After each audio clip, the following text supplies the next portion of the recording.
Saudara-saudariku yang dikasihi dan mengasihi Tuhan Yesus, pada hari ini Jumat 22 Oktober 2021 kita memperingati Santo Yohanes Paulus II.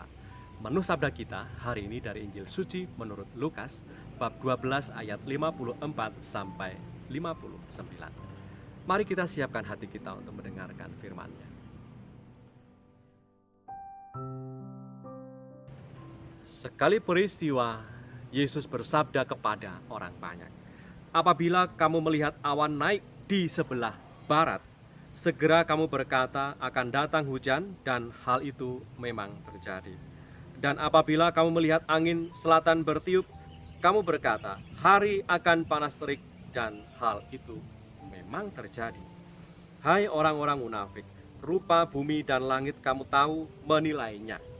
Mengapakah kamu tidak dapat menilai zaman ini? Dan mengapakah engkau juga tidak memutuskan sendiri apa yang benar? Sebab jikalau engkau dengan lawanmu pergi menghadap pemerintah, berusahalah berdamai dengan dia selama di tengah jalan, supaya jangan engkau diseretnya kepada hakim, dan hakim menyerahkan engkau kepada pembantunya, dan pembantu itu melemparkan engkau ke dalam penjara. Aku berkata kepadamu, engkau tidak akan keluar dari sana sebelum engkau membayar hutangmu sampai lunas."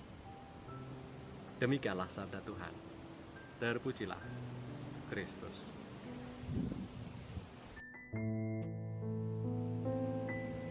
Saudara-saudariku yang terberkati, manusia dengan akal budi yang dimiliki mampu mengenal tanda-tanda alam sebelum peristiwa itu terjadi. Tadi dikisahkan dalam Injil demikian oleh Tuhan kita Yesus Kristus. Santo Thomas mengajarkan bahwa Allah itu ada di dalam segala, dan Allah selalu memelihara dan peduli bagi makhluk ciptaannya. Seharusnya manusia bisa memahami tanda-tanda hadirnya dalam sejarah manusia dan cara hadirnya Tuhan kita Yesus Kristus dalam wujud manusia.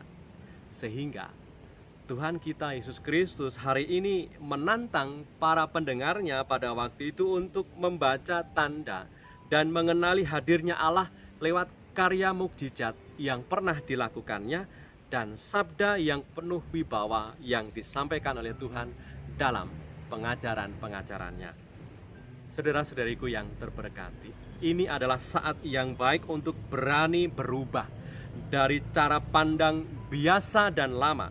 Kita butuh hati dan semangat yang baru, cara pandang yang baru, supaya kita bisa menangkap tanda hadirnya di tengah dunia kita saat ini. Hati dan cara pandang yang baru bisa terjadi bila kita selalu punya waktu dan pikiran serta tenaga untuk memperjuangkan dan juga melakukan apa yang terbaik untuk sesama.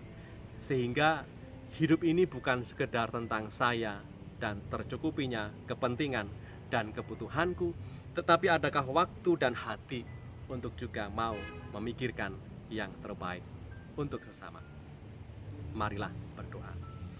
Dalam nama Bapa dan Putra dan Roh Kudus. Amin.